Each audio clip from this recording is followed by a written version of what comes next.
Hi everybody, this is my PowerPoint on effective relationship building. This is for my premarital counseling and marital enrichment course. And the author of this book goes on to basically state on how we can avoid dating jerks. And so these were the key points that I did get from chapters 1 through 9 on what I felt that he felt that was important to us. So we want to minimize incidental problems that become damaging patterns. Love is blind. There's 5 categories, which is compatibility, potential, relationship skills, patterns from other relationships, family patterns and background, character, conscious traits. Conventional dating practices are not physically or emotionally safe, and they also do not lead to satisfactory partner choices. Love needs a plan or roadmap to build the perfect relationship and RAM. And I do think that in this chapter, he was more, saying that love does need a plan. Love needs that roadmap if you do want to build the perfect relationship, and you do need to look at the minor incidents, because if not, those can become those big patterns, because love is ultimately blind. There's things when you're in the beginning of a relationship that you just cannot see, and then when you don't pay attention to it, it comes out later on in our relationships. So that's what I feel like his key points were in this chapter. So jerks have no gender. Jerks lack emotional controls and balance. Range and fluctuations of emotion can be described. Extreme right or extreme left of center. The RAM simply means relationship attachment model, rated the most helpful and practical assessment instrument. There are safe zones, and so never go further in one bounding area than you have gone in the previous. And the safe zones are meant to help us avoid common mistakes in relationships. And safety zones promote healthy relationship growth and stability. RAM is also 5 dynamics, which is know, trust, rely, commit, and sex. So I just feel that the author is letting us know that jerks are not just men. Jerks can be women, men, the same sex relationships, or man, woman, woman, woman. Jerks have no gender. Everybody has the same elements. And that they need to work on to have a successful, healthy relationship. To promote change, there must be 4 ingredients, which is insight into yourself, new information, motivation, and time. Developing unhealthy emotional needs can allow us to develop any of the 3 relationship problems, which attempt to allow us to fix the issue. Personally, idolization, identification, and incarnation. Building healthy relationships start with healthy people making healthy choices. Even though we are healthy, we must do more to be healthy and to be smart about relationships. So we must first start with ourselves to be very healthy, because once we are healthy, we'll be able to give health into our relationships. When we do develop those unhealthy emotional needs, we develop those 3 relationship problems. So it is very important to be healthy, for not only for ourselves but for our relationships. So the good doesn't always last, but we can always expect that the bad usually gets worse. So that to me lets me know that, it doesn't always last for the good, but when it does get bad, we have to assume that it will get even worse. That's how, bad things happen. There are 4 depths of openness. There's observations and facts, perspectives and opinions, experiences and emotions, and needs and responses. Intimacy simply cannot be rushed. So we cannot rush those intimacy. That should be able to come naturally. Patterns are usually not evident early on and usually do not become evident until about 3 months. I think this one is very important because this is true. When you, like we said before, love is blind. When you meet somebody, everything is, peaches and cream. Everything is good. There's roses, flowers.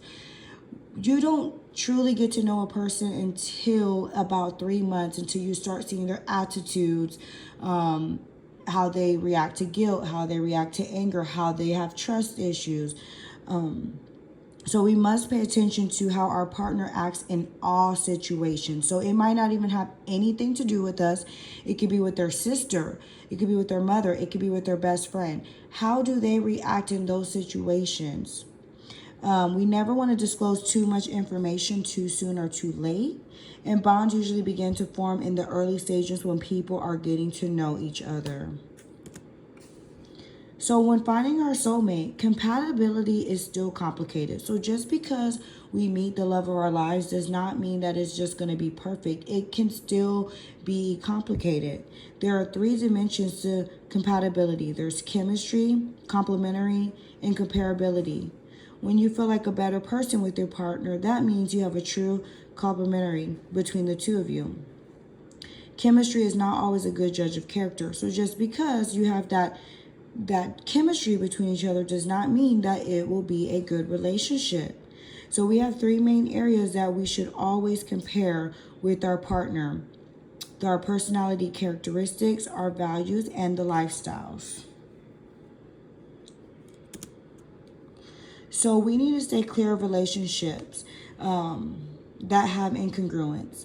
Balanced relationships should always involve the same amounts of listening, talking, disclosing, and initiating between us and the person we are dating. So we want that balance. We don't want the imbalance.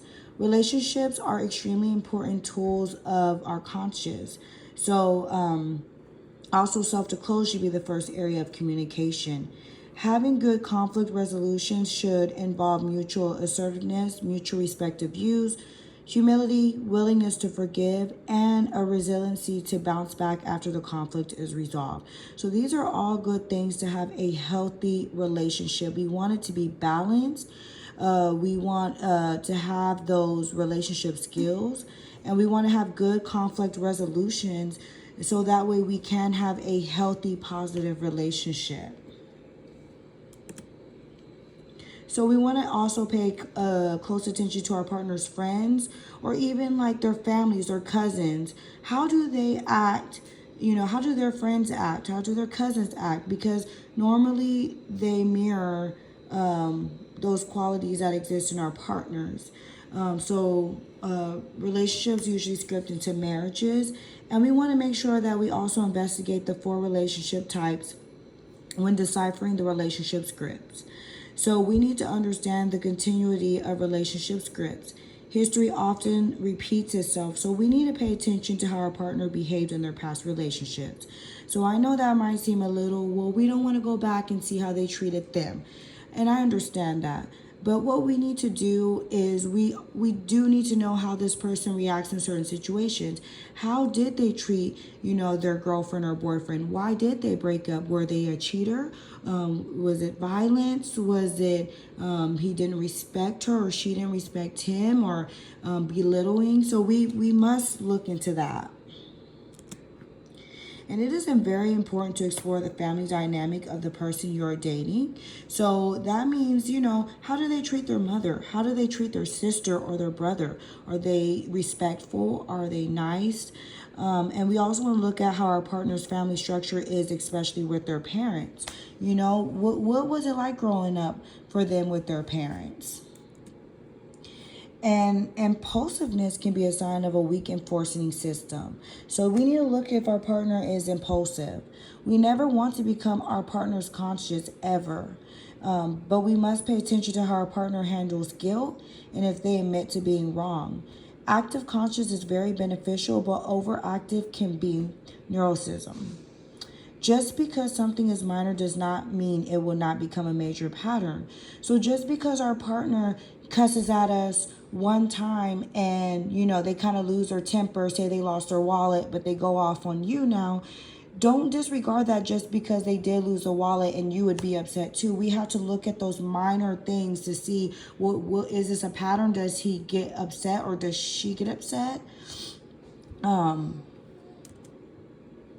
So basically that is through all the chapters of 1 through 9. So just recapping that, To avoid dating a jerk, we must have those healthy communications. We must not rush into it. Intimacy is not forced. Chemistry, with chemistry, it cannot be forced as well. And that is my presentation. I hope you guys all enjoyed.